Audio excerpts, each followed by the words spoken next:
By the 1790s, the Royal Navy was nearly 1,000 years old. Over the centuries, the Navy became an important part of British national identity and was a force that shaped many aspects of world history. It represented the projection of military power and national will over a great distance.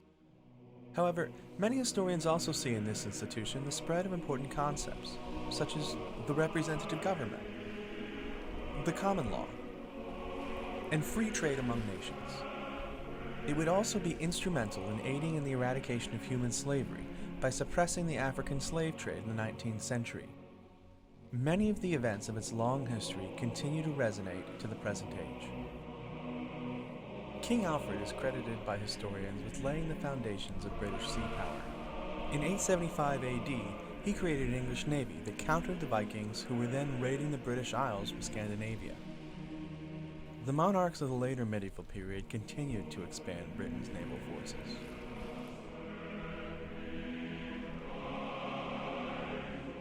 British ships would carry soldiers to the Crusades in the Holy Land, and in the 13th century, English and French naval forces would begin the long national struggles between the two powers.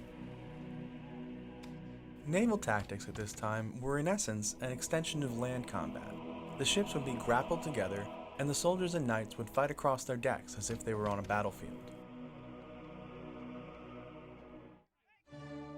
The Tudor Age would see dramatic changes in naval warfare. Ships no longer were just platforms for archers and knights. Instead, under Henry VIII, ships were built bigger and armed with heavy cannons for the first time.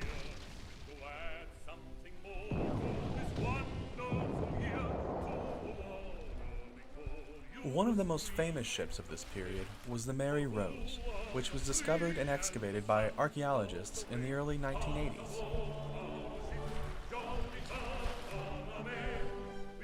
A major development in this period was the emergence of the professional mariner, who was responsible for the maintenance, operation, and ultimate command of the ship. During this period, there were two separate naval forces in Britain, one maintained by England and the other by Scotland. The end of the 1500s under Elizabeth I would see the early Navy play a critical role in the defense of the British Isles by its defeat of the Spanish Armada in the English Channel in 1588.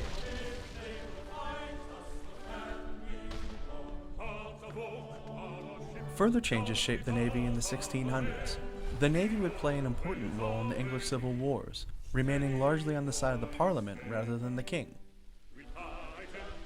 After the restoration of the English monarchy in 1660, the Navy would experience profound changes. New types of warships such as the frigate would be introduced.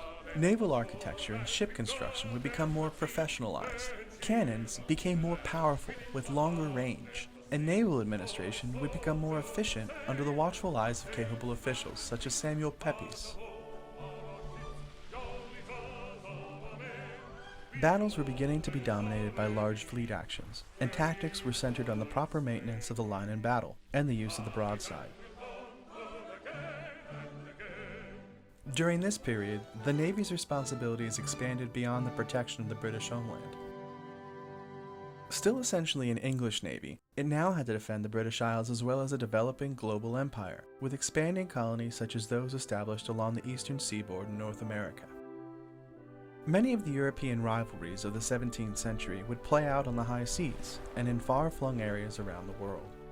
Britain and the Netherlands were major naval and economic rivalries, and were the principal opponents in the Anglo-Dutch Wars of the late 17th century. After the Union of 1707, the navies of England and Scotland were combined, and by 1750 a truly national or royal navy had emerged. The global demands placed upon the Navy became more pronounced, and the naval services became larger, requiring an ever-increasing investment of national commitment, as well as natural and human resources. The Navy would see service in the European conflicts and in their overseas manifestations. These would include conflicts such as King George's War, Queen Anne's War, the War of Jenkins' Ear, and the 7 Years' War, known in North America as the French and Indian War.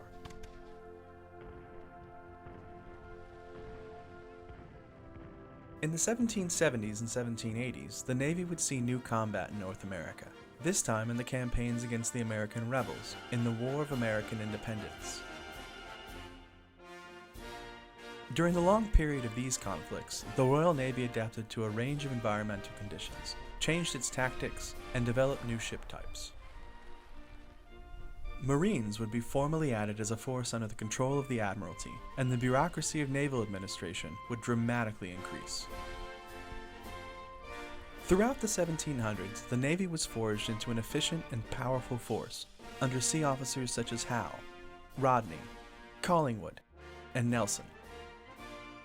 Naval actions included large fleet battles, the blockade of enemy ports and coasts, smaller ship-to-ship engagements, and increasingly amphibious operations that projected naval power ashore.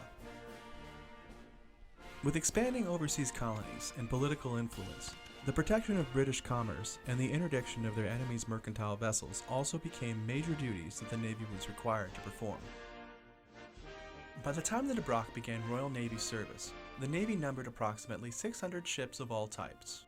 The authorized manpower strength of the Navy was about 120,000 men. Naval records indicate that in 1798, approximately 116,000 men were actually manning the fleet. The British Navy of the late 18th century was very different from the few ships of Alfred nearly 10 centuries earlier, a product of the long evolution of men, ships, technology, and tactics. The Royal Navy could project national power over great distances, dominate the wide commons of the oceans, and effect events that shaped not only Great Britain's history, but that of the world.